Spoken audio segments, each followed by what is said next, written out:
In this month's episode, I escape a rampaging giant mechanical elephant. I actually complete some games with Ace Combat 7 and Split Fiction. We both explore the world of Planet of Lana for our love it or leave it choice. It's been a great month, full of great games. Giles did lots of things. I did nothing at all apart from play games. So here how we got on in the month of March in this month's Ace and Games. Hi folks, and welcome to April's Aches and Games, a relaxed monthly check-in between two slightly older British friends, and over the next hour and a bit, we'll be talking life, gaming, and whatever else comes to mind. We'd love to have you with us all the time, or you can use the timestamps to jump around in the episode to a specific section. But it's not just about us, so let us know your thoughts, comments, and recommendations. You can do that via our socials, our Facebook page, or by emailing achesandgamespod@gmail.com. I'm Giles Nixon, at Giles Went West on most things. Joining me, as always, is my good friend James Hopes. Hey James, how's it going? Good evening, Giles. Very well, thank you. I'm James Boy 1978 on PlayStation Network. James Boy 78 9534 on Xbox, etc. When Giles said he'd like you with us all the time, he didn't mean all the time, just during the episode, not in real life. I don't want to be near anyone all the time in real life, but there we go. Everyone's got their limitations. But yeah, hope you join us for the show. Like I said, skip the parts you're interested in. Giles has done lots of things this month, and I've played lots of things. So between the two of us, hopefully, we'll make a decent show out of it around the hour mark, between an hour and a half, potentially. So all good. Welcome, Giles. How are you? Thank you. Yes, so that makes me aches and you games for this particular time. Perfect. I guess that's how it works. Yeah, I'm good, thank you. As you said, I've had a busy month, so that's been nice. Mostly nice actually. Busy at work, which isn't nice. And so unfortunately, between that and doing fun things, as you said, I've not had a chance to play very much, but have played this month's Love It or Leave It. So that will be coming later. A couple of other bits and pieces. But yeah, we had a few days off this month, which, as everyone knows who does an office job, you get punished for having holiday by having to do the same amount of work just in less time. And it's also a big project time for me at the moment, which is unfortunate. But we had a couple of lovely days off where we just went for lunch, really. One of them was my birthday, which was very exciting. I went to a local restaurant called Chalk here in Wokingham, partly scouting for potential wedding venues, if I'm honest. So that was part of the plan, and also went to the Woodsbean in Newbury, which I'd highly recommend, particularly for the cheapo lunchtime fixed menu. I don't think I could afford it in the evening. Sorry, Craig, if you're listening. He has a connection, but it was fantastic. Like fixed 3-course meal. Chalk was also really good. We've just lived a great life, really, and had lovely weather for both days, which is mad. We also, after my birthday, went to Nantes in France. Nantes, I think you say it. Well, it's hard to pronounce that, isn't it? Yeah, well, you have to avoid Nantes, don't you? That's the biggest. Yeah. That's the biggest challenge. And once you've done that, I think you're sort of home and dry, regardless of how you say it. Always avoid Nantes, definitely. That's good top tip for anyone listening. Although quite hard to identify in some cases, apart from looking back years later, you think, why didn't I spot that? Yeah. We should have spotted that. We digress, as always. So we went to Nantes, went to visit one of Hannah's previous workmates. She worked with years and years ago and has had 3 attempts, including this one, to get out and see her. First one was cancelled due to COVID. The second time was cancelled due to EasyJet cancelling all the flights. Some quite major thing that day. I think they cancelled lots of things. And this time we actually made it, which was very nice. And as a bonus, they got me tea. So spent 3 and a bit days there exploring the city, definitely. Which I'd highly recommend.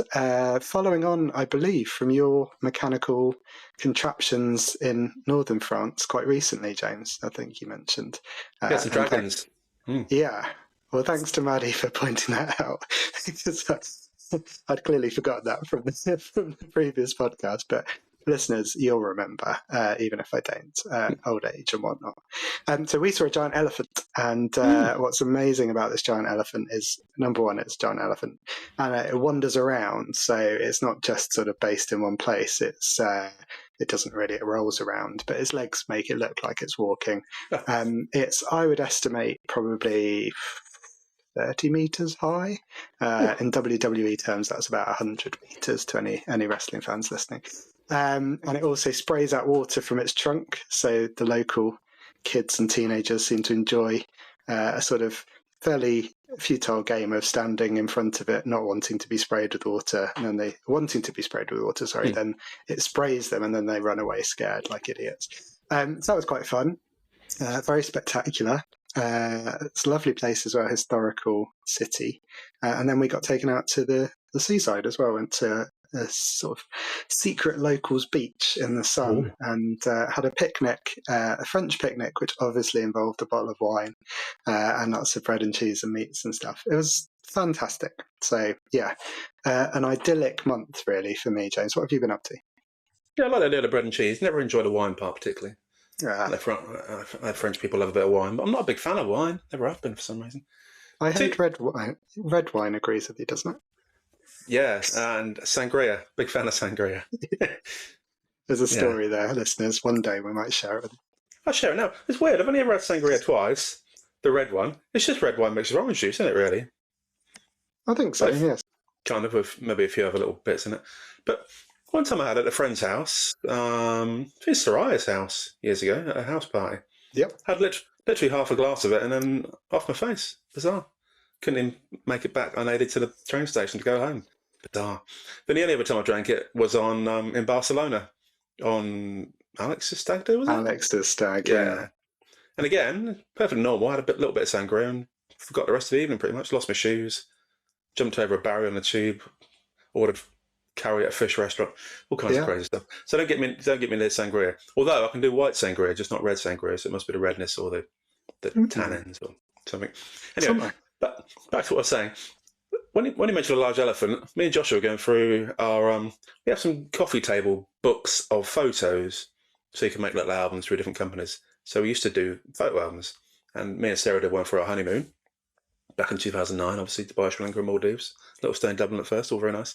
And one of the photos is at the elephant sanctuary. And there's an elephant with a penis the size of literally a leg.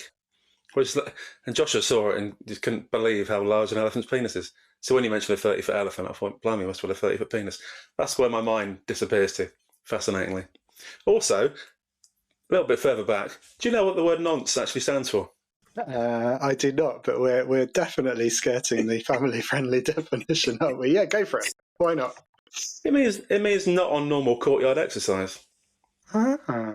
I used to write nonce on the board at one of the prisons, I can't remember which one it was, so if you weren't allowed in with the rest of the inmates for your exercise because you might get beaten up, then you had nonce written on your board, and therefore it became into a popular parlance. Fascinating. There we go. So it's educational, this podcast, not just entertaining. Sometimes it's neither. Anyway, what have I done this month? Well, I also went to Newbury, as you went to Newbury. So me and Sarah went there for a day out. Fascinatingly, you know Newbury, it's got that nice new part down one end. And then it's got the older part down the other end. Yeah. And the older part's kind of died a bit. So down one end now, where the cinema is, where the View Cinema is, it's all dead. So they've closed it all down, that shopping centre. There's literally going to build flats there, I think. And it's just weird. There's now a View Cinema in the middle of this deserted shopping centre. It looks like it's closed down completely, but it's not. View Cinema's still fine, but it's not signposted at all. You're walking through a door and there's an escalator and it takes you up to View Cinema. Bizarre. And also a token Nando's. I felt sorry for Nando's. Nando's obviously used to be in a big shopping centre there, and now it's just completely empty. So me and Sarah went in for our Nando's lunch. There's no one in there at all. Barely even staff. We had to go and cook the chicken out the back ourselves. Really odd experience. But there we go. That was our Newbury trip. We had a walk along the river. Had a pleasant time. That was almost all we've done this month, pathetically. Loads of DIY, loads of house stuff. Been trying to sort out the study, been trying to sort out the garden, laid a load of turfs, dug some holes, moved some furniture around. Usual stuff that I do every day of my life, but nothing exciting at all this month, unfortunately. So, like I said, we're relying on you to spread the excitement of the month of March rather than me, because ours was a bit naff.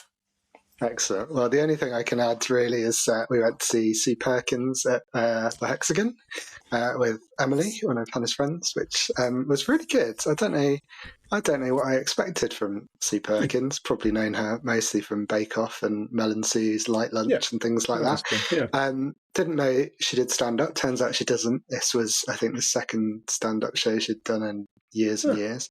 So it was kind of like a mixture between stand up and one of those like audience with type things, and she was very open about kind of sort of mental health stuff, but in a very funny way. She talked about her travel. She's done a lot of travel shows, which Hannah and I have recently discovered. So we watched her follow the route of the Orient Express, but not on the Orient Express. So, and she did some kind of slightly fun things involving absinthe and weird like ladies and parties and all kinds of obscure things along the way. So that was fun. And yeah, I'd really, again, just enjoying getting out, seeing some comedy. We've had a pretty good run over the last few years, but we're starting to get to some more obscure choices. So Sue Perkins, if she's near you, highly recommend. She was good fun. I don't think she is near me. I'd look around the room. I can't see her. On the subject of amusing females, obviously, have you seen Claudia Winkleman's new chat show? I am aware of it. I haven't seen it. I heard the first episode was not so great, but it's got better. Is that fair? Well, I've been quite enjoyed it all. Okay. I think we've watched 3 episodes so far. Obviously, it replaced the slot where Graham Norton used to be, and obviously Claudia replaced Graham Norton for one show last year. So I think people assumed it'd be like the Graham Norton show, but it's not like the Graham Norton show. It's a very different show. So it's a lot more sort of laid back and a bit more tangential. That's a symbol for people going off on a tangent. So you have a conversation. Obviously, people still come on and promote their stuff, as you would do if you're going on a talk show. That's the whole point of it. But then they go on the subject of crisps and crisp flavours and weird things, and then people from the audience start chatting about what they've been doing and what business they run, and then they have like a proper interaction. It's really weird. It's just like a sort of a chat. Like if there's a couple of famous people with us tonight, Giles, on this podcast, then it'll be very similar to the Claudia Winkleman show, apart from the fact that we've got no hair and Claudia's got too much hair, allegedly. So yeah, really good. We've been enjoying it. It's not like Graham Norton, but it's good fun and very laid back. So I recommend that one. I was going to say, one other thing we did do was we went to, you know, thingy, don't you? The woods near us, Sullen Woods, down the road, not far away. So for years now, we've seen pink markings appear on the trees in Sullen Woods in sort of a professional-looking graffiti marking of some description. We never quite knew what they're for. We assumed it's either the tree was knackered or the tree needed to be knocked down or the tree was inhabited by badgers or beavers or wombats or something. But we found out recently because we went there a couple of weeks ago and like hundreds of trees have been felled and were just laying in a big pile at the front of Sullen Woods. So it turned out that those trees are the ones that have been earmarked for helping other trees to expand into their space. Oh, nice. So at the moment you walk through them, it's just full of tractor marks and massive vehicle marks through the mud of where they've taken all these trees away. And you can see the sky now. It's really weird. It's like quite light in there and not like a forest at all. So hopefully at some stage the other trees will make up for it. But for now, it's like a half-finished, empty wood, which you can see for the trees because there's not many trees. So there we go. How do you think they decided on them? It feels like it's like a consultation from an HR department, isn't it? They sort of lined up all the trees and kind of compared their skills. Who was going to get chopped down in favour of the remaining ones? Yeah, I like to think that they brought a team of paintballers out and just had a fight, and whichever trees ended up with paintball marks on them got chopped. I like that. Yeah, that's what we do. That's how we decide it at work, to be honest. Pretty much. That's the fairest way. Yeah, random factor. Okay, well, thanks for the recommendation for Claudia. I've got one for you, which I'm sure you would enjoy if you haven't seen it already, which was Girl Bands Forever on iPlayer.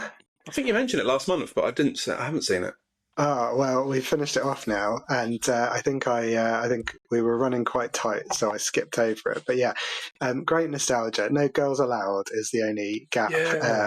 Because they kind of started way back in Eternal Days and original All Saints, or pre-All Saints, with Mel and Shaznay as a sort of double act trying to make it, which was quite fun, and came all the way through to the last episode was quite focused on Little Mix.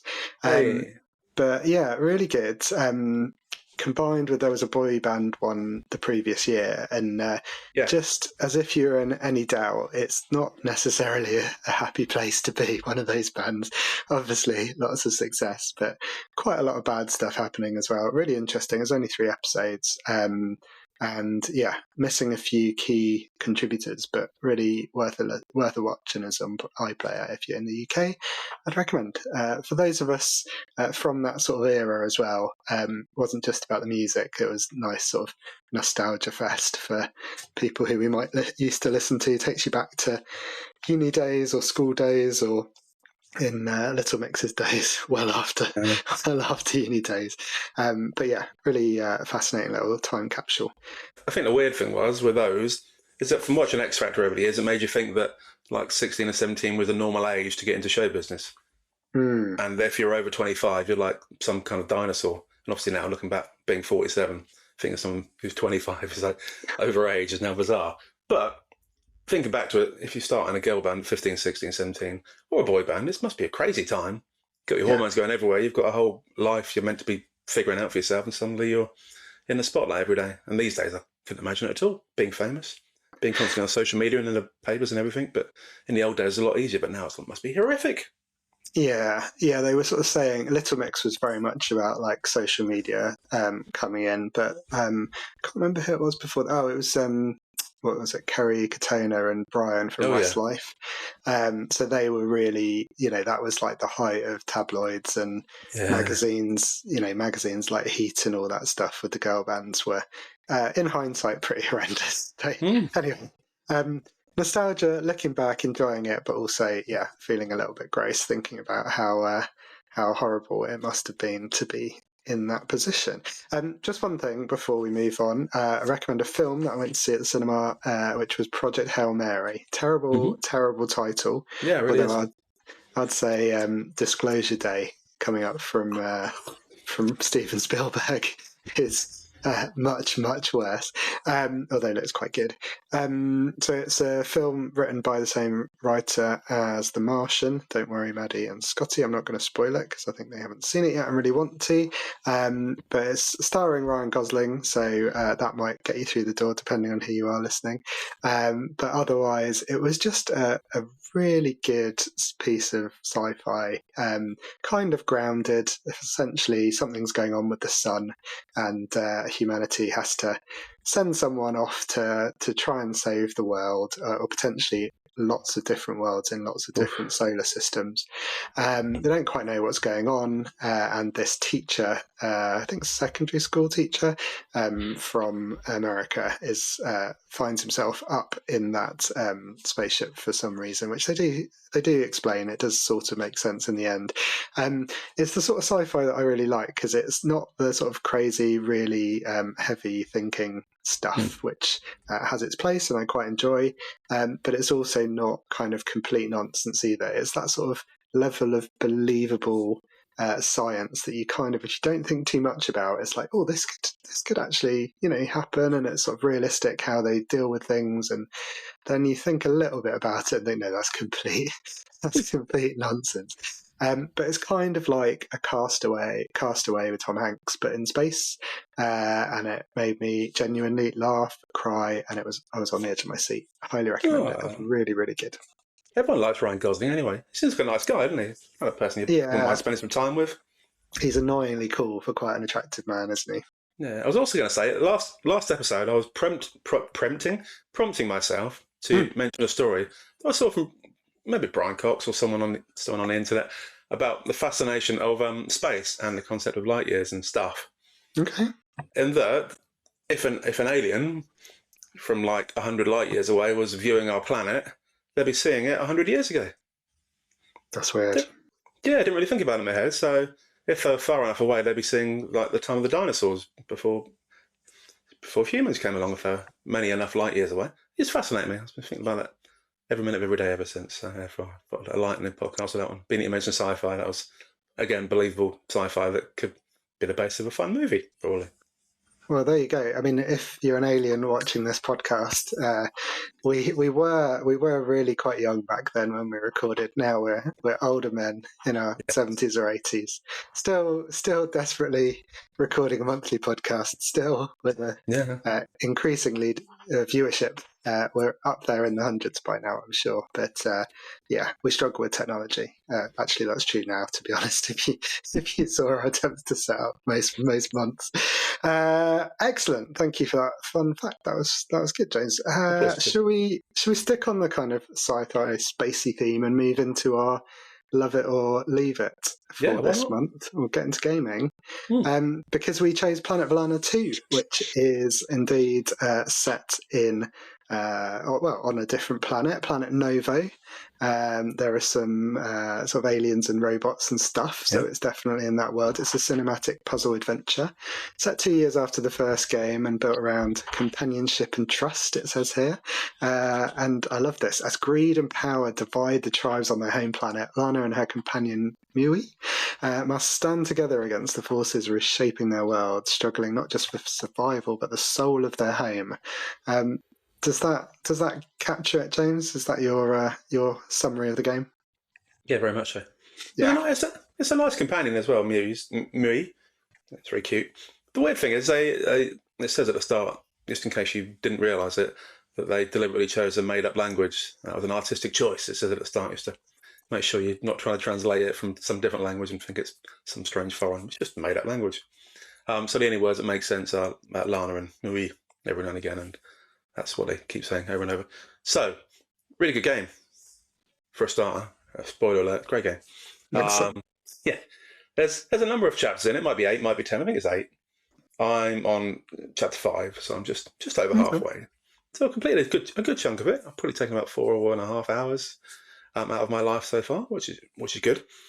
And it's the kind of game you look at and think it's really well made. Not really well put together. Graphically very nice. Everything feels good. Everything has a nice flow to it. When you control the character, it feels like you're doing it, and it feels like the character is nicely responding to what you're doing, which I really enjoyed. The story's a little bit out there. Obviously, I understand it a bit more as the game goes by, but you get some flashbacks through images of stuff and cutscenes of 100 years ago when Marie was little, and a few things happen to define stuff. So that's interesting. You get little snippets of stuff. I like the fact that you control different characters. So Lana's very much a straightforward character from any other side-scrolling platform. So she goes in different directions, she does different things, and she jumps a lot and slides and runs and does fun stuff. But then when you're controlling Mui, which is a cute little cat-like thing, bless him, or her, or they, sorry. So with Mui, you can control it by pressing the right button. So they pick a place on the screen where you want him, her, it to go to, and they go there and do some things. So they can press buttons, they can do some interactions, they can do a little magic special power thingy which bursts out of machines and puts them out of action for a little while, and fun stuff like that. So 2 completely different control systems.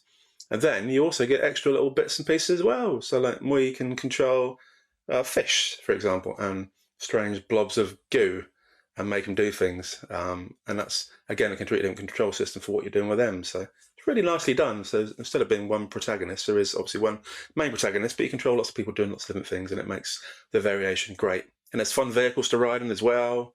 You get boats and all kinds of fun jazzy stuff. So really cool. Great game. Loving it so far. Very much glad we picked it as our game of the month, because I might not have played it otherwise. I'm just prompted to get into it, and I'll definitely finish it. So awesome game so far. And I think you agree, Giles, to the extent that you finished it, didn't you?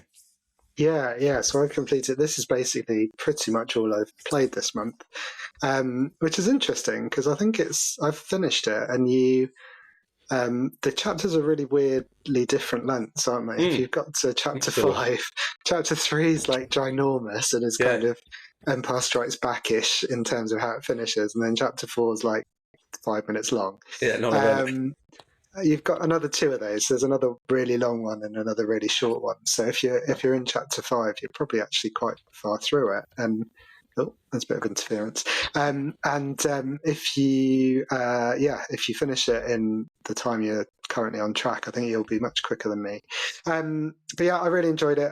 I loved the first game. That said, I thought we both talked about Inside and Limbo, and those are quite dark games, both in terms of the sort of subject matter and the presentation. This is a lot more bright and colourful, although in this game, Planet of Lana 2, you do go to some sort of dingy places as well. You go to some snow-capped mountains. There's a lot more variety in the settings, which I really enjoyed.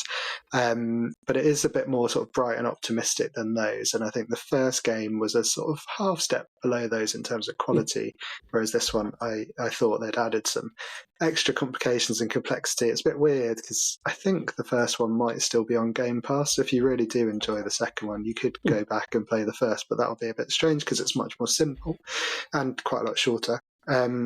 yeah, really enjoyed. They sort of reintroduced the mechanics, which, like you say, were there's quite a lot going on. I did get a little bit, can be a bit fiddly with all the different ways to control things. Sometimes you've got a lot of buttons to remember, but the puzzles I thought were also quite cool, quite challenging in some cases. Multi-screen, multi-stage type things where you think, oh, actually, I need to go back to that previous bit to move something over, or roll one of those little weird furry fuzzballs around and sort of get them to the right place. That was good. Yeah, gameplay, really enjoyed it. There's also some sort of action chases and things, which there's no combat, but it's faster paced than listeners, viewers, you might imagine from the description of a puzzle platformer. So if you're looking for a bit of adrenaline, there's the occasional sort of action scene, I suppose. And just the presentation for me, you said it's sort of well put together. I think it's not, AAA photorealistic 3D type graphics, but it is beautiful, I think, in how it's presented. There's a lot of depth to the side scrolling. It's like that sort of 2.5D, so you can see stuff going on in the background, and in some of the levels, particularly as you get later on, there's kind of whole worlds of stuff in the background, which is really good. And the sound, I thought, was worth calling out. Very Star Warsy, very kind of ladies and gentlemen introducing Hans Zimmer, that sort of film style. You've got that sort of sweeping orchestral score as the camera kind of pans back and reveals a lovely scene, a lovely wilderness, stuff like that. I really enjoyed that. And then the ambient sound. I think level 5, chapter 5, you'll have done the underwater stuff. There's a whale at one point. The whale swimming about in the background and all the sea around me just sounded amazing on my sound system. It was like being underwater doing some scuba diving or something. So that was nice. So yeah, love it. Some of the puzzles I thought were a little challenging, but just the right level. When I got stuck, it was my own fault because I was doing something stupid. I kept solving puzzles, but then not quite working out how to then execute that plan, which was kind of annoying. But yeah, what were your sort of pros and cons overall, James? You haven't finished it, so I don't know if you've got a score, work in progress. Yeah, definitely presentationally, it's great. So the presentation, the whole style of it's very stylistic and very, very good. Look very professional. Look like it was a lot of time and effort going into it. And every now and again, I think it's a really good game. Kind of a game that made you think, that's really good, as you're playing it rather than just looking back on it. It's really good. Like I said, the puzzles are great. I didn't mention the puzzles earlier, but I knew you would. Yeah, like I said, a good level of challenge. Some were fairly straightforward, but the bulk of them were in the middle or reasonably challenging. So you really had to think about them and work out all the things you could do to solve the puzzle. And like Giles said, even when you have solved the puzzle, actually trying to get it done is a bit of a challenge sometimes, because you know how you want that thing to get over there, but you're not quite sure how to tie it together. Yeah, so two really good points there, and yeah, just like I said, it sounds awesome as well. The whole game's awesome, isn't it? There's no bad parts about the game. There's no disappointing parts to it. You also mentioned the lack of combat, but unlike some games, there's a lot of dying to it. There's a lot of things that can kill you, which is nice. Oh, yes. Yeah, I don't like games when there's no peril. I like a bit of peril. So there's things that can electrocute you. There's things that can eat you. There's lots of things that can murder you, and also jumping off things can kill you as well if you don't do it correctly. So yeah, there's lots of mild peril, which I like. So great game. For me so far, 8.5 or 9. It's really that good. I don't think you could have done that type of game any better than that. It's perfect. Yeah, excellent. Yeah, I'm going 8.5. Weirdly, I thought it was going to be a 9 as I was playing along, but I felt like it's weird because it's sort of double the length of the first game, and it's definitely the expanded scope, the different locations that we talked about, a new tribe, new puzzles, new ways of doing the puzzles, like you said, with Mui sort of hypnotizing other animals and stuff. That was all really cool, but for me, maybe just a little bit overlong in places, like that chapter 3, which felt like it went on forever. There's another one a bit later on that feels like it's a bit long. But yeah, 8.5. I think 8.5 or 9 was the decision, and I settled for that half score. I feel like since I've started half scores, everything seems to be a half. So it sounds like we both really enjoyed it, though. So listeners, viewers, if you have checked it out, let us know what you think, or if you haven't, give it a go. Sounds like you should probably enjoy it. I mean, They could have easily solved it. They could have easily solved the chapter 3 issue by just making it chapter 3 and chapter 4. They could, indeed. There's a really obvious. There's a really obvious finish point in the middle of it. You thought, yeah, right, okay. True. Talking of obvious finish points, what else have you been playing, James? Oh, I finished so many things this month, Charles. Crazy. So, we had a long chat last month, didn't we, about our Love It or Leave It game last month, which is Ace Combat 7, something to do with skies. Some skies, clear skies, blue Deadly? skies. No, they weren't deadly. Something deadly? When they not clear? Something to do with skies, anyway. Ace Combat 7. So, we talked about it last month, and at the time, I was really enjoying it, as was Giles, but at the time, I was really stuck on one particular level, which was really graining my gears. Something to do with gears or goats or something like that. And I thought I might give up at that point, but I made a vow on the podcast last month, possibly, I was going to carry on and try and get through it. And that evening after the podcast, I'd finished that level, like first time, bizarrely, as always you do. And then the next morning, I realised, as is so often the case, that you can upgrade your plane quite easily, and there's lots of improvements you can make, which I hadn't particularly realised before. You can add parts to it to make it faster and turn better and all kinds of jazz. So that made it a lot easier. And after that one, I loved it. So I tried to do some playthrough guides after the podcast to work out where I was going wrong. And all the guys just say, yeah, just get good. I was like, oh, okay, awesome, thanks. But bizarrely, in the end, I got good. So in the end, I finished the whole game. Really enjoyed it. It's a good story. Constant combat, constant interesting parts. Every mission was very different. It felt really arcadey, but in a nice, half-realistic way. Just loved the game in the end, so that was really, really good. And I really enjoyed the fact that I finished it, and because I thought I wasn't good enough to do that kind of game anymore, but clearly I am. You just need to be a bit more persistent and actually read the menus and do the upgrades at the time you're meant to, rather than just forgetting about upgrades completely, like I do in most games. So yeah, probably 8.5. Yeah, I wouldn't play it again, but it wouldn't put me off playing that type of game again. So if there's an Ace Combat 8 with something else to do with skies and a random word, then I'll happily play that as well, because the campaign was very enjoyable. I sneakily looked it up while you were talking. It's Skies Unknown. Is it? So I think we were failing to remember it because it was the other way round. That's skies in it, isn't it? It did have skies in it, so half a point each. We are quite old, to be fair. It's a miracle that we remember to get up in the morning, let alone have video games. That's very true. Do you want to do another one, James? Because I've really got very little to talk about. Yeah, well, that's one game that I finished, and we also finished another game just today. Me and Joshua have been playing the epic game, which I've mentioned twice before on the podcast, Split Fiction. I've said before, it's one of the best games I've played, definitely, and it finished strongly as well.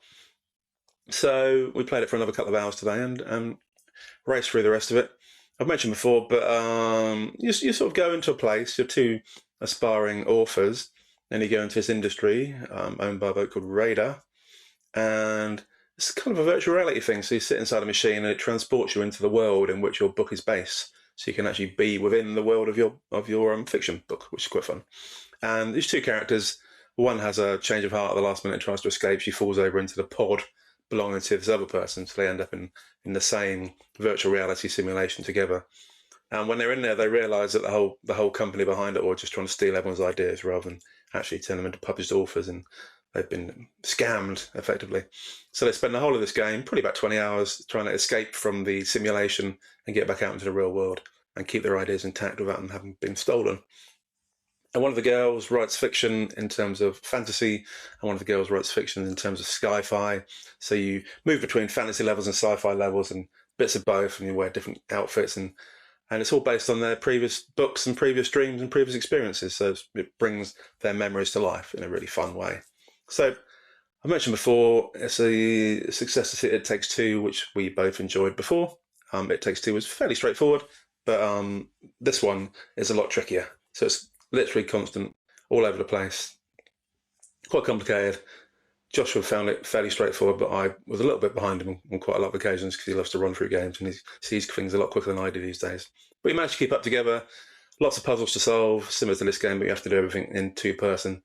And in the last 2 hours of the game, it's really trippy in parts, because at that stage, when a machine's starting to go wrong because you found so many glitches, your worlds merge into one thing. So half a screen is a fantasy novel and half a screen is a sci-fi novel. And as you walk to the other side of the screen, you transform into that novel. It's really difficult. So one of you's got to solve some puzzles and stuff on one side of the screen, and the other one's in a completely different world on the other side of the screen. It's really complicated. And you're like upside down, left and right. You're moving between obstacles on different sides of the screen. It's crazy. And then some bits jump in, and you're like a pit of piranhas jump in the middle of the screen, and you're chasing around between two different worlds trying to get away from these nuts. But great fun. So yeah, there's not too much you can say about it that I've not always said before. It's just almost a perfect puzzle platformer game for two people. The best co-op game I've ever played. I don't think it'll ever get better than that one. It's a brilliant game. The final boss took a lot of effort to get through because it's one of those bosses that regenerates about 4 times, and it takes about an hour. So really good fun. Joshua loved it. I loved it. Probably one of the best games I've ever played together. Probably one of the best games I've ever played. So probably a 9, 9.5. It really is that good. So if you've not played Split Fiction and you have a friend or family member who you can rope into Planet with you, recommend it. Go and do it. You won't regret it. It's superb. Excellent. Thank you, James. And it's probably due to come to Game Pass fairly soon because it's a EA, I've forgotten what they call it, but EA's kind of smaller label. They tend to be added to Game Pass after about a year or so through EA Play. And I believe it came out in March 2025. It's just over a year. So I think if you're a Game Pass subscriber, you might be able to play that fairly soon. I do want to play it. I do like that sort of game. But can I find a friend or family member to rope into playing? Watch this space. Your description of It Takes Two being quite simple and this being complicated, we struggled in It Takes Two. So let's see. But that's fantastic. I mean, it sounds great fun. And it's so nice to share that with Joshua, isn't it? No, that's kind of part of the fun. Yeah, it's literally non-stop action though. You really got to have your wits about you. Yeah, there's no chance. I'm going to see if there's an easy raid and then maybe we'll give it a go. Well, from sociable to the most antisocial way of playing games, the only other thing I've played in any length of time this month is I've played Assassin's Creed Nexus on the MetaQuest VR. So, and the reason for playing it largely is I've been curious for a while. I really enjoy the early Assassin's Creed games, the sort of smaller scope ones before they went a bit RPG. They're probably great too, but just need to find the time to play those big games. Something like Valhalla, I think, was like 100 hours, and there's just lots of other things to do. Yeah. So this was built for VR, built exclusively for the Meta Quest, I believe. It is a series of levels covering off Assassin's Creed 2, so Ezio's Rome and his sort of home. Assassin's Creed 3, so Connor, Boo, in the American Revolution, everyone's least favourite setting, but I thought it was quite a cool setting, just Connor was a bit boring. And Odyssey, which is one of those big RPG types with Cassandra, so set in Greece. It's what you'd kind of expect from Assassin's Creed in VR, except it's actually like a fully fledged game. So you might expect it to be kind of scaled back. It is, I think, about 12 hours. They're self-contained missions. I've only played probably 2-3 hours of it so far. But the reason for getting on with it was that it was added to the subscription thing for MetaQuest in January, and they're rudely taking it away at the end of March. So they obviously decided that they just wanted to give people a taste and then hook them in to buy it, which fair enough. Whereas for someone like me, I just saw it was leaving and thought, well, I should give it a couple of hours before it goes, see if it's any good next time it's on sale or whatever.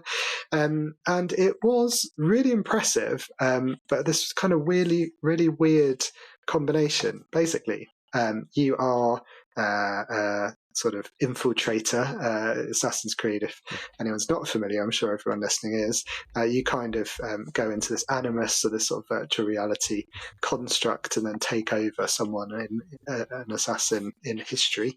And so you're doing all that stuff, usual stuff, but you're doing all of it. You're doing the parkour, running across rooftops, you are assassinating people with your hidden blade, you're sword fighting, all in VR. So you can imagine how sick you might feel doing all of this.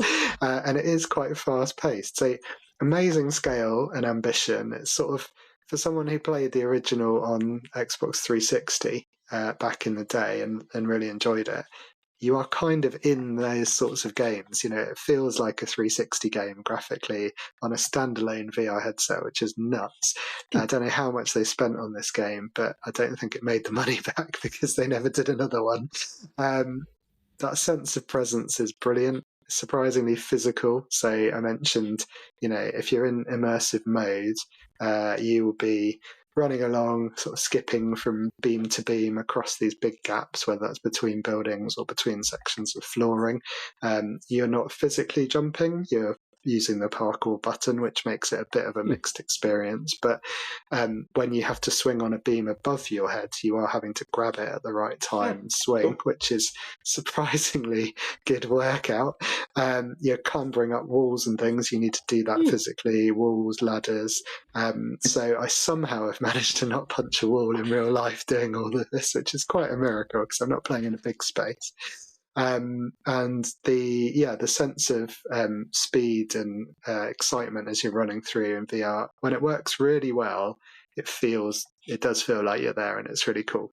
The caveat is, as I said, you're still holding a button to jump from beam to beam. You're still pushing a stick forward in your hand to actually move rather than walking forwards. And so that feels a bit weird. So I also maybe sort of telling for me rather than a standard player. But sometimes you feel like a complete badass assassin because you're pulling it off. Quite a lot of the time you feel like a fumbling idiot because you're missing the grip or scrambling up a wall but not quite grabbing onto the top bit and sliding your way down. So it's, I'm not the best assassin. I don't think I'll take up the job. And VR sword fighting is rubbish, for the record. You're just like wafting around. It's very clunky and dorky. I put down here. I was like a donkey. A donkey would have probably been better using a sword than I was. So it was really fun to try for free. It's impressive. It's a sign of what can be done when people invest in VR. But I think what it reminded me was that I really enjoy weird, different VR experiences. I think that's what it suits best. Slow puzzle type games, things like Beat Saber, which are good workouts, the sort of thing you couldn't do on standard flat screen gaming. This is what happens if you take a really good flat screen game and kind of try and make it properly into fully VR. And it made me think of the Jurassic Park quote, just because you can doesn't mean you should. And I think impressive, not quite for me. It hasn't got the hooks in. I won't be buying it. But it was, I'm really glad I got to try it. So thank you, MetaQuest Horizon Plus, or whatever your stupid subscription is called. James, empty. It's another experience, isn't it? Yeah. Do you want to know my Assassin's Creed secret? Yes, please. I think I own 5 different Assassin's Creed. I've never played a minute of any of them. It's quite an effort. Talk me through these bad life choices. They always look really cool. Yeah. So I get them on a subscription or have a reason, or if in a sale or something. I think, like the Odyssey one looks awesome, and they all look awesome. Lots of revolve around ancient history, which I've got a passion for, obviously from my olden days. So I get them, and then I realise that they're really long games, and then something else crops up, and I never get around to playing them. So I've literally got 5 or 6 Assassin's Creed games to start from scratch and get through at some stage. So when you say everyone out here knows the concept of each game, I know the concept, but I've never actually experienced the concept. So there we go, that's my little Assassin's Creed secret. I'm a closet Assassin's Creed not player. Excellent. Or maybe next month's Love It or Leave It can be Assassin's Creed 1 from 2020 or whatever it was. Whatever's first on your list. Yeah. Do any of them only last like 5 hours or not? Yeah, the early ones were like maybe 12 hours, I think, was the first one. So Ezio, confusingly, there were 3 versions of Assassin's Creed 2, essentially, because everyone realised that Ezio was the main character, was clearly the best character. So they just did 2 more games with him, but refused to call that 3 or 4. They're just Assassin's Creed 2, and then subtitle. And then they kind of went to the American Civil War, which they thought would be a really good setting. And to be fair, it was. But they just picked the most boring character, Connor, in history. Assassin's Creed 4 is a pirate thing. That's really cool. Then what have you got? Paris. Is that Black Flag? Black Flag, yeah. Going to be remade quite soon. Yeah, that looked really cool. Paris is good Unity, Syndicate and Jack the Ripper London, and then all the more and more. So yeah, hey, I've played quite a lot, as you can imagine. But yeah, I haven't. VR, they look really good. give it a try, James. Well, if you can tear yourself away from simulators, because I think that tends to be your jam, doesn't it? I mean, in some ways, life is a simulation, isn't it? Really. As far as we know, we're never going to really work out until we die, probably, and then we'll never work out it's all been a simulation, including this podcast. Anyway, so I've played a few simulation games this month. I'll start with one that I thought Giles might have been interested in. It's called Retro Rewind. Try saying that with 47-year-old's teeth. So the premise is you're in a 90s video store that, as in every simulation game, has been closed down for a while. For some reason, you go to take over and to bring about better times. So on day one, you go into this video store. And it's quite cool because on day one, you go to, there's a little computer out the back. There's an actual storefront. There's like a returns drop section where people return their used video thingies after they've rented them. For those who are quite young, in the olden days, in mine and Giles' time, you used to go into a video store and rent videos before DVDs came out even. You used to pay like £3.49 at your local video store and keep them for 1 to 3 nights, depending on how popular they were, and then return them. And if you return them late, you got a fine. There we go. So you went into the video store in this game, and you can buy shelving units to put your videos on. As you upgrade through the levels, you can get a popcorn machine and a thingy machine, and get some other little vending machines for your shop. And you can get expansions to make your video store bigger. And the premise is you come in at the start of each day, you take all the stuff from the drop box that's been returned, you put them back on the shelves. You then order some more videos to put on the shelves. And then as you go up each 3 levels, you get different movie genres pop in. So you start off with drama, and then you can get kids, and you can get police ones, you can get horror ones, you can get action ones, all kinds of stuff. So you get a shelf for each one. And the more videos you get, the more people come in to rent your videos.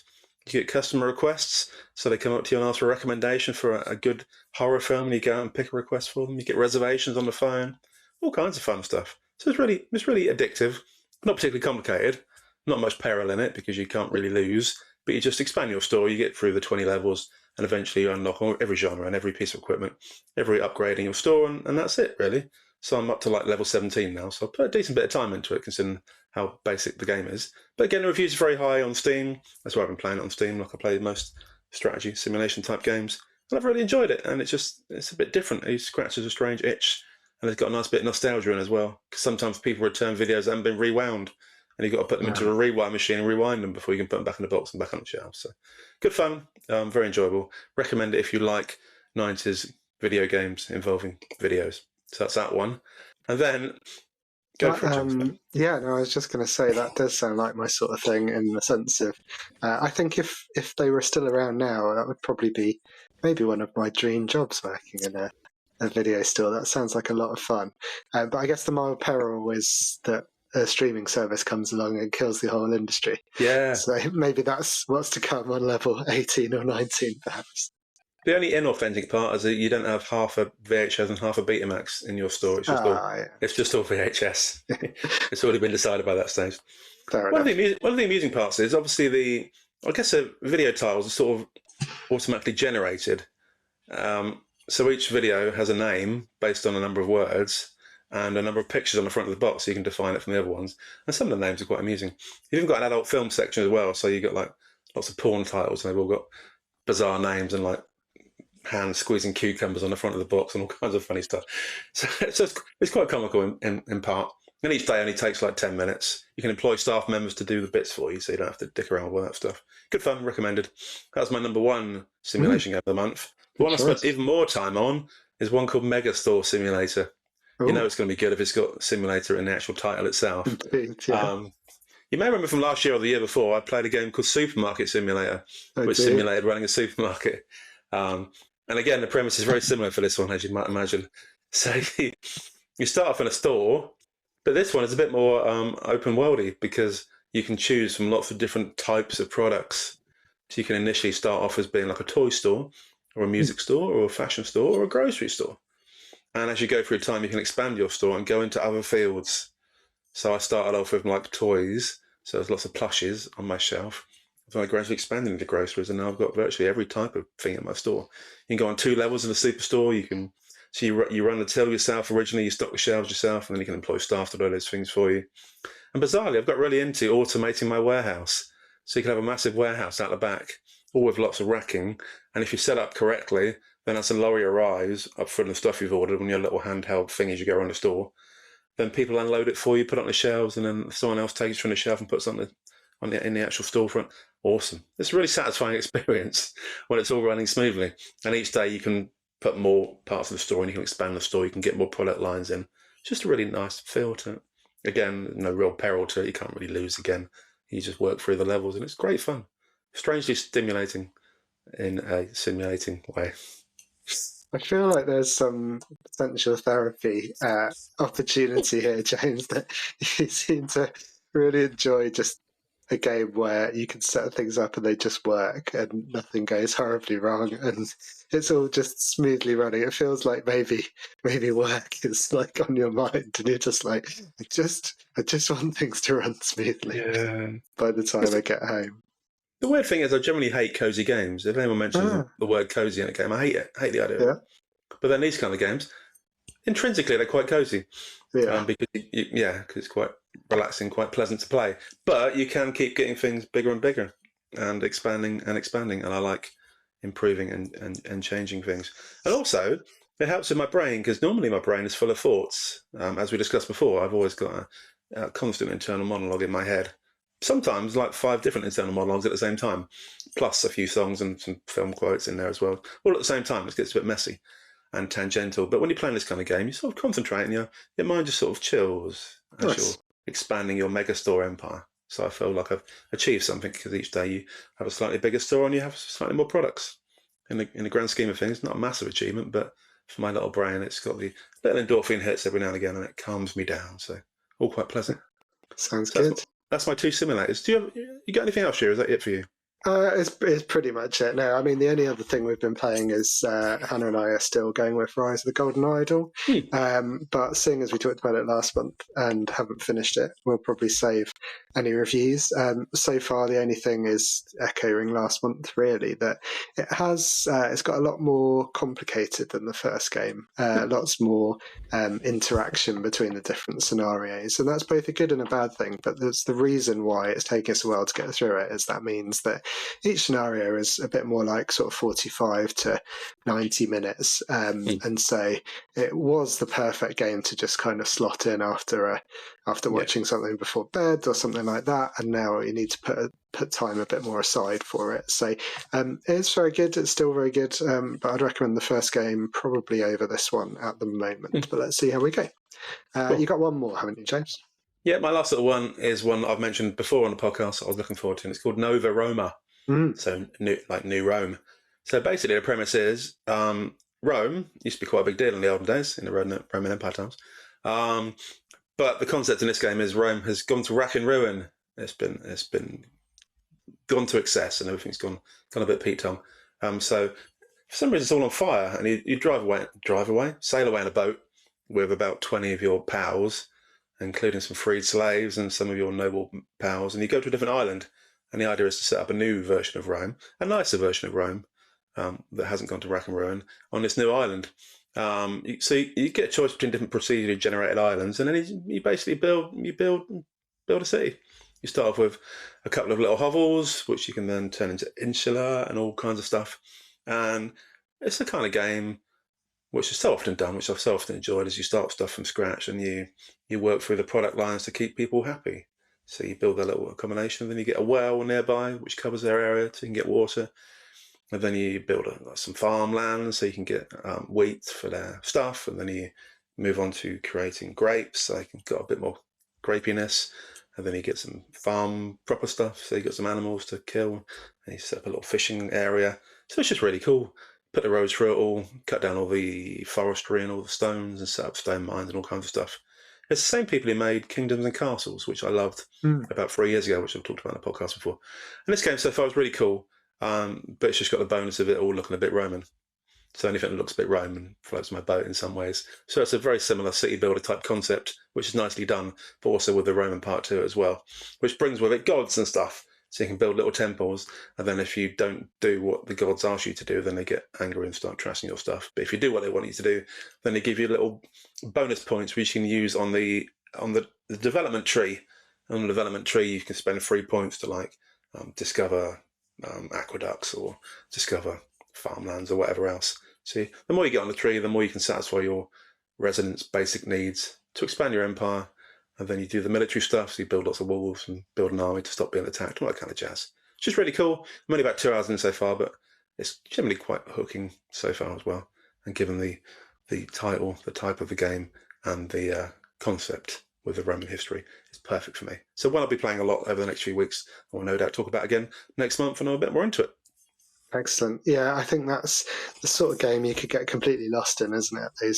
Those sorts of city builders, and I think that's Xbox Game Pass on PC. Is that right? As part of Game Pass, or did you buy it? I definitely did. No, did I? I don't know. I think it's on PC Game Pass. Yeah, I think so. Oh, that's annoying. I think I bought it on Steam, I think. Oh, okay. Well, maybe it's not. Don't worry about it. It sounds like you're going to get your money's worth if you did buy it. Anyway, yeah. Very good game. Misremembered. Excellent. Well, hopefully I'll get a bit more time to play this month. We've got Easter obviously coming up. We're not going away. We do have another little mini break coming up, unfortunately, but only from a gaming point of view. I'm very much looking forward to it otherwise. But this sort of, the game we've chosen for this coming month's Love It or Leave It is the sort of game that I think I could easily take on my ROG Ally, so I can definitely take it with me. Because it's Marvel Cosmic Invasion, he says, reaching for his other device, just to remind himself. This is an arcade-style side-scrolling beat-em-up with a kind of pixelated art style. In the game, you control a variety of Marvel superheroes, battling hordes of enemies across various locations. Single-player or multiplayer, and you can play local co-op, so that might be something you could rope Joshua into trying, and I might rope Hannah into trying as well. Cool. Loads of characters if you're into your Marvel, Black Panther, Captain America, Iron Man, Spider-Man, She-Hulk, Wolverine, Silver Surfer and Venom, all that good stuff. And it's also on Game Pass, so we will be trying it out this coming month. You looking forward to that one, James? Quite short, I think. Yeah, only 3 to 4 hours you put on the notes, so that's perfect for us. So you might be able to get the whole thing finished in the space of I Love It or Leave It bit, which is good. We've always been quite into Marvel. We were into Marvel for quite a while. And then Joshua suddenly went off a little bit and started refusing to watch films because they're too long and takes too much brain power. And he'd rather watch YouTube shorts on his phone. But there we go. So he likes Marvel. So yeah, we'll give it a go together. And that could be our new game now that we finish Split Fiction. Yeah, it could be fun. I used to enjoy those sort of Streets of Rage type Double Dragon, go along, beat up a rubbish bin and get a roast chicken out of it to regain health. It's that sort of game, so it could be fun. Nice, simple, sort of immediate returns, I would have thought. And like we always say, if you want to play it, you feel free to play and let us know how you get on social media, or just give us a ring, let us know how you feel about it. Very much so. Send your carrier pigeons in this direction. Excellent. It's been a busy month for news, James, so we should probably cover some of that. Should we start with the Xbox Partner Showcase? This was a smaller show. 19 games, 14 of them apparently coming to Game Pass. I think we both talked about some of these things when the games are miles and miles out. It's hard to get too excited, but there's some good stuff in this, weren't there? Wasn't there? Wasn't there? It wasn't there. What took your fancy out of these selection? A few things. I think we agreed on a couple of them, but some you didn't mention. This game called Grave Seasons. So it's kind of like a cozy farming sim. Again, it's got simulator in it, but cozy, which I'm not a big fan of. But what makes it less cozy, this one, is there's some kind of supernatural serial killer twist to it, which is quite fun. So I haven't watched the trailer for it earlier today, and it looked quite interesting. So you basically, as always, take over your relative's ailing estate, and you start doing farming and stuff. But then somewhere on the line, some of your actions upset someone somewhere, and then serial killers and strange black creatures start coming towards you and doing things. So it looked really interesting. So as a simulation type game, I'd probably give it a go, and hopefully it will defeat the coziness by being pounced upon and murdered every now and again. So good fun. Sounds good. Yeah, I like the look of Stranger Than Heaven, which was a sort of presented like almost a 70s kung fu movie in the trailer, which I admired a lot. Set across, I think, 5 different kind of eras in the same location. So you get to see the city, the town evolve throughout time. It's kind of a 3D beat 'em up kung fu epic thing. It's by Sega, and some of the early Yakuza, for anyone who played those when they were beat 'em ups before they became sort of turn-based RPGs, which was quite a strange pivot, but seemed to work out for them. Quite enjoyed that sort of stuff. Loved Shenmue and that sort of thing back in the day. So feels like it might scratch that itch. And I think there is a kind of focused stream on that in May. James, sorry, there's a lot of crosstalk on the audio. I don't know if you can hear that, but maybe it's me. Hopefully, listeners, you can't hear it. That's fine. So yeah, there's a special stream in May which will give us more details. But that was one of the ones that stood out for me. And then we've got a few that we picked together, didn't we? You picked the same ones as me for the next couple. Yeah, it might have been a voice in my head talking. Who knows? It could be. Randy. Yeah. We both mentioned Eternal Life of Goldman, didn't we? Yes, because it involves an old geezer. Although he has long grey hair, and we don't have long grey hair. We might have done if we had hair, but we don't. I like one quote from it. It said right at the end of the trailer, it says, "Some people get so old they simply forget to die." So I thought, what a great tagline for this show and my life in general. I'm so old that I've just forgotten to die, so I'm still here existing and playing video games at my ridiculous age. So you can explain the concept, Giles, but it looked quite fun, didn't it? Yeah, that's pretty much it. It's a sort of Metroidvania type game, isn't it? And I think, both talked about. We really enjoyed Prince of Persia: Lost Crown. There's definitely been a few of that type of game that we've played between us or individually over the last few years that we've enjoyed. But we also, I think, neither of us particularly connected with Hollow Knight. It's a bit too difficult and a bit too easy to get lost in. So maybe this is that sort of game, but for us, which would be very good. And also in Game Pass, so we can give it a try.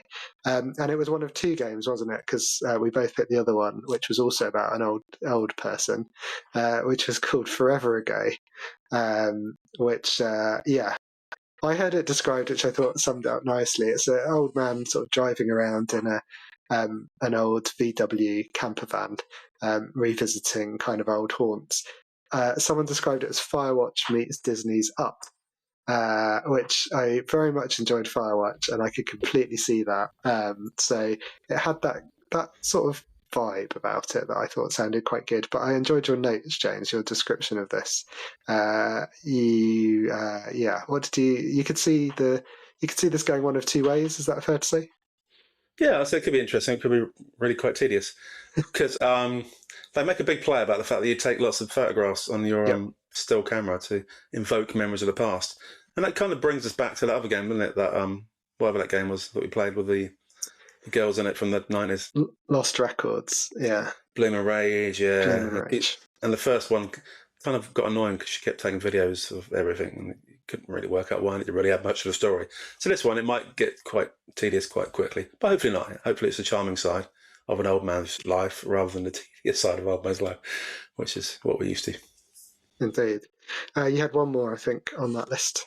Yeah, very cool one called Artificial Detective, which looked really good. I think it's a bit further off this one, so I won't talk about it much. But it's an action adventure. All the humans have been wiped out. You're like there's like a robot. There's like one remaining human called Mowgli or something in it. And you're a detective that's trying to work out why the humans have all been wiped out and how it happened and trying to resurrect it all somehow. So the first trailer came out and looked really interesting and a bit different and quite fun. So I'll be looking out for that one. But I think it's next year, I think, possibly. So we shall see. Yes, yeah, that and the Expanse game, which is also next year, look quite cool. Yeah, the only other 2 I wanted to mention was Dispatch is coming to Xbox, which James talked about in previous episodes. If you didn't have a listen, please do go back. He was a big fan, I believe, and it's been on Switch, PC, and PlayStation for a while, so it's coming to Xbox because it hasn't been released until now. And the other one was Hades 2, which another of those games, Hades, that everyone seemed to love, and I gave it fairly quick go to and didn't quite get into. But again, continuing your love of classics and Gods and Monsters and stuff, James, I thought you might be into that one, and that's coming in April, so also on Game Pass and other platforms. So lots of good stuff, really, for quite a small showcase. I thought there was loads of interesting things that we could check out. Yeah, nothing in it sounded awful. Nothing felt like a filler. It was all quite good, wasn't it? There we go. Bang for bucks. As if we needed more choices to spend our limited time in. But there we go. The other major news, really, well, a couple of bits. A few things around hardware.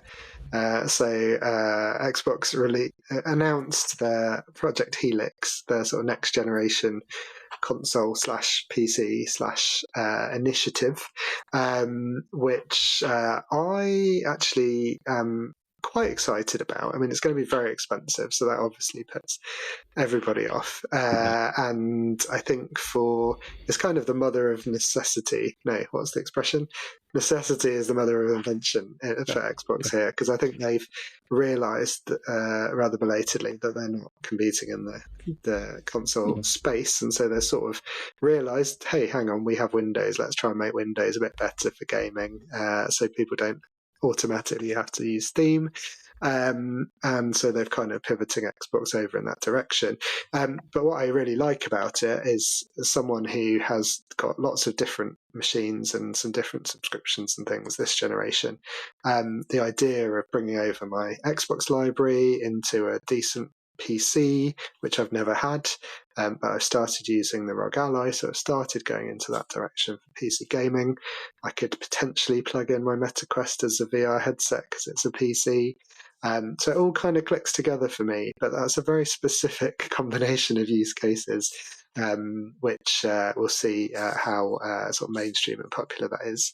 But yeah, I thought it looked good. James, you've already got a pretty good PC, haven't you? So what's your thoughts? Yeah, PC's fine. Also, putting Project in front of it always confused me, because years ago I bought a Project Scorpion, which was a type of Xbox, but it was just an Xbox One X variation that was in black at the time, and they called it Project Scorpio for some reason. So I got it because it looked quite cool. I got it second hand from somewhere nearby. So that was my first ever Xbox One X. So to put Project in front of it this time confuses it slightly for me. But anyway, minor detail. And Helix as well. What's Helix got to do with anything? Anyway, completely changing the branding of it, which is interesting. But for me, like Giles said, I've got a good PC already, and we've already got the Series X. And I've already played Xbox Game Pass games on the PC anyway, so it's not like you can't play Xbox Game Pass games on a PC already. So I've already been doing that. So the use case for me is not as obvious as for some other people, because I'm already doing all the things that it offers in my own special way already. So it doesn't get me excited particularly. And given the cost, it's going to be incredibly expensive, obviously, which puts it out of most people's price range. So I'm not sure what kind of user they're going for, because if you've got that kind of disposable income to spend, then you've probably already got a gaming PC and everything else already. So I'm not sure what the market is for it, personally. Let's try. Giles is waving. So those of you on audio.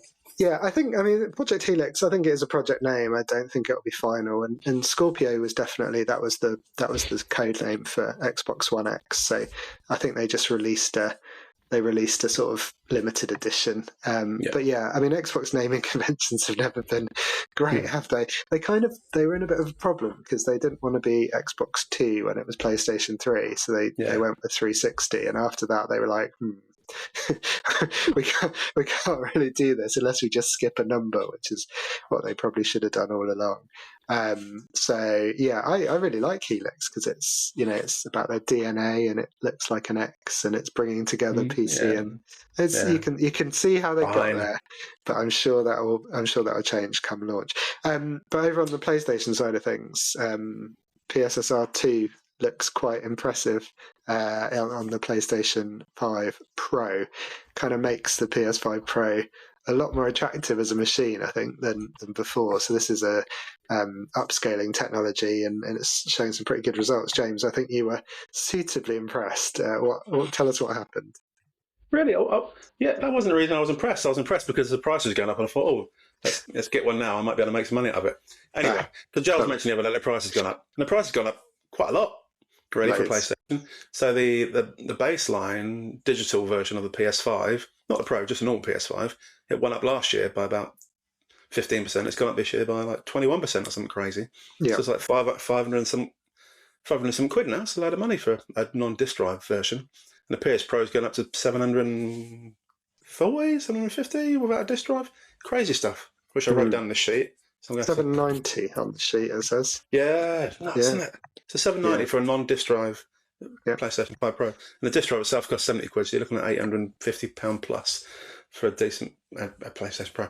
Anyway, so when Giles mentioned a price rise, and it's gone up on the 2nd of April, I think, I immediately hit eBay, like I often do in these circumstances, to find someone selling a PlayStation 5 Pro for a decent price at the moment before the price rise, in the hope that someone hadn't realised they were going to go massively up in price and to hold on for a week. So I went and bought one, as is so often the case. So my one cost 530 quid. From some place that had a 10% discount on, so it saved me 50 odd quid from their advertised price, which made it comfortably the cheapest, including postage. So that's on the way and coming Wednesday. And after that, I then looked into the videos that Giles sent about the PSSR2, and it did look quite impressive.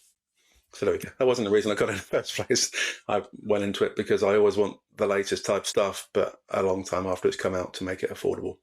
And like with the PS5, I said I wouldn't get a PS5 unless it came in under 300 quid on eBay. And eventually I got one for 295, so I bought it at that stage. And now the fact that it's like a disc version will cost about 600 quid makes it seem what a bargain it is a few years ago when I bought it. And you'd assume by now the price would be coming down because they normally come down after a few years of a device being out, but they're just soaring in the other direction, bizarrely. So yeah, get in while the price was still achievable.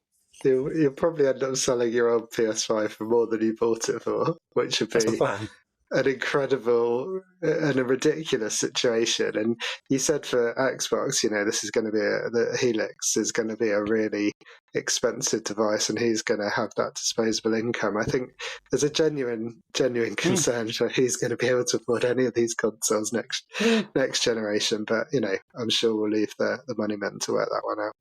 Even this generation, like I said before, in the olden days, a child used to be able to ask for a PlayStation or an Xbox for Christmas or for their birthday, and it was almost affordable. But now it's not at all, is it? No parents, unless they're really loaded, no one's going to spunk 700 quid on a PS5 for their kid for a Christmas present. That's like ridiculous amounts of money for most people these days in a cost of living crisis. So yeah, it takes a lot of the market away. So it's fascinating to see who they're aiming at anymore. What we're saying is, Joshua, if you're listening, you might want to rethink your expectations. Is that what we're saying? No, I mean, we're lucky in our house, aren't we? We've already got the Series X on the Xbox. Yeah. We've already got the PlayStation 5. We're about to get the PlayStation 5 Pro this week. So we've got the two top-of-the-line consoles as it is. Nice. They didn't do a mid-range. They didn't do a mid-series Xbox improvement, did they? No, they were thinking of one at one point, but they decided to scrap it, which is probably why the sort of new next generation is likely to come in quicker for Xbox than it is for PlayStation. And I guess if it is largely PC based, then that is the end of generations on Xbox, which I'd be very, very happy with the sort of gradual upgrade, as long as you're not paying however much it is for a new graphics card. But we'll see. It's a whole new world, and maybe we'll just be streaming our games from now on and not need any of these expensive devices. We'll just need a very expensive, very planet destroying data center to stream it all to us. Happy days. But like I said, it'd be interesting to see if Project Helix is expandable or not, or whether it's just fixed in time and you can't upgrade it, or whether it's designed to be upgraded. Because if it's designed to be upgraded, like you said, I guess each upgrade cycle will just be getting a new component and ramming it in. Plugging it in, exactly. Yeah. There were some games also announced, although, to be fair, time of recording, PS Plus games haven't been announced for April yet officially, likely to be announced before this episode drops, so just a bit of a shame on timing there. Game Pass Next Wave also hasn't been fully announced, although there's a few games we mentioned that are highlighted in the stream, such as Hades 2, Super Meat Boy 3D is about to land as we record. Replaced is finally coming in April, which is very exciting. If you're on Premium, not Ultimate, we would both highly recommend Expedition 33. James, I think that was that your game of the year last year, from memory? It was. Great game. Almost perfect game.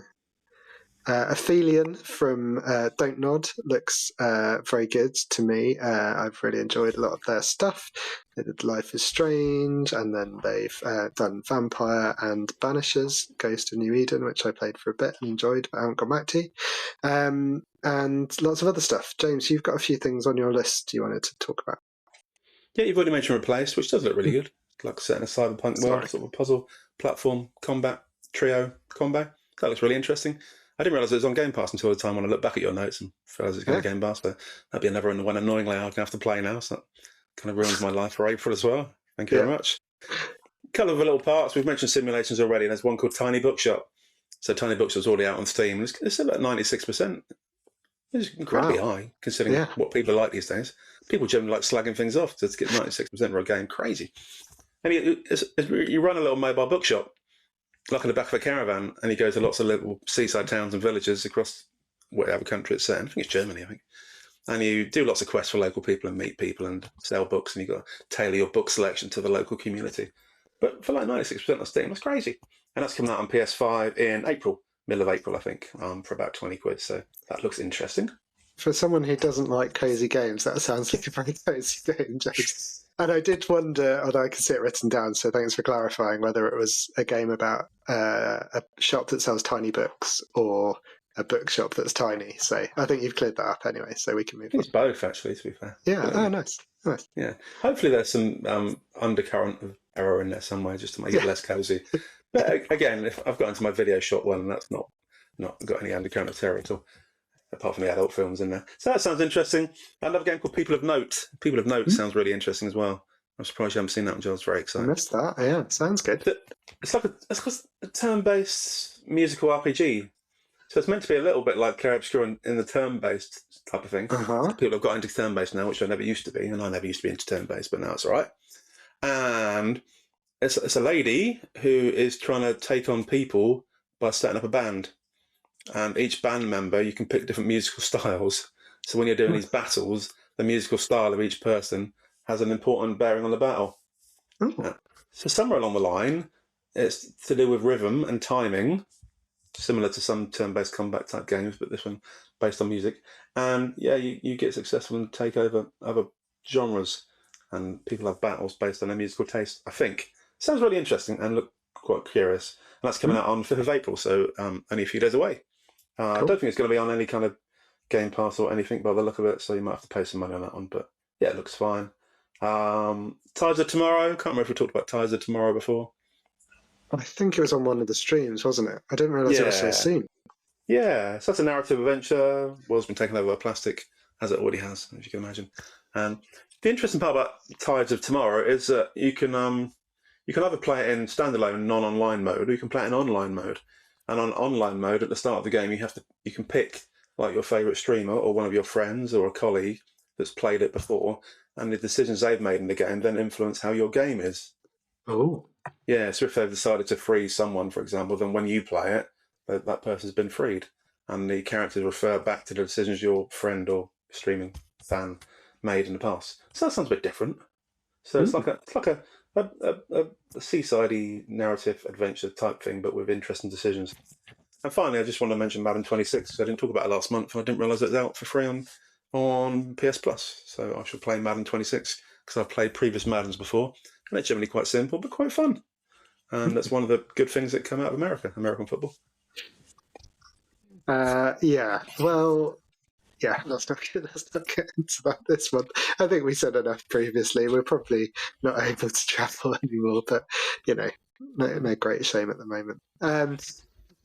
So, excellent. I didn't really have you as a Madden player. I know you're a FIFA player, but you like football of various shapes. Good. Well, Mouse PI is finally coming out this month, which I'm excited about, although that's not in Game Pass, so I might have to spend money or just wait on that one. Darwin's Paradox, I thought looked really cool, which is Inside Limbo-like bit of stealth, but you are controlling a octopus.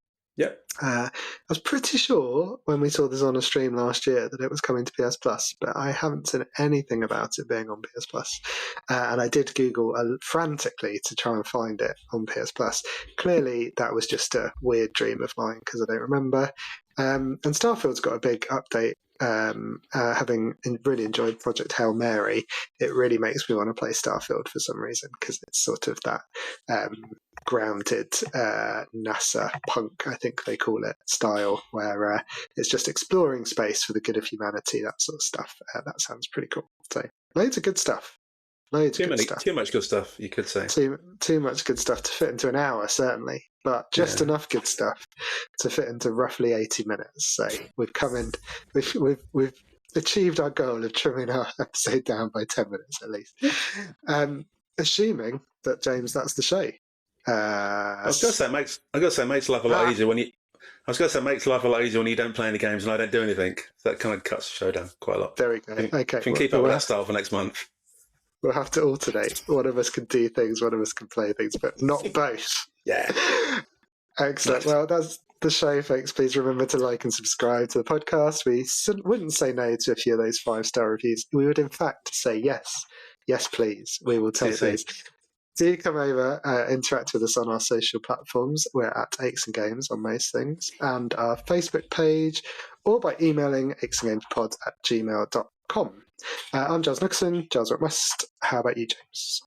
Yeah, and also if you want to see highlights of the show, some of the game reviews, they'll be on YouTube and also on the website. And also you can see the full unedited version of the entire podcast in visual format on YouTube, which Giles uploads after a couple of days after it gets released. So lots of things to look out for if you really want to.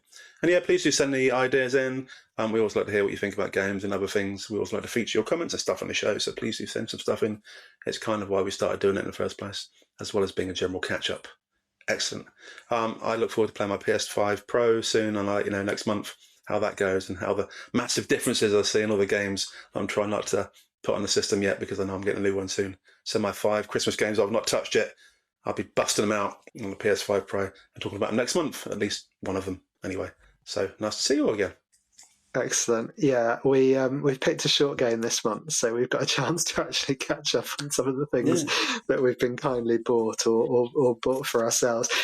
See you next month. We're first Friday of the month. Next month may have to be the second, so keep an eye on our socials for that.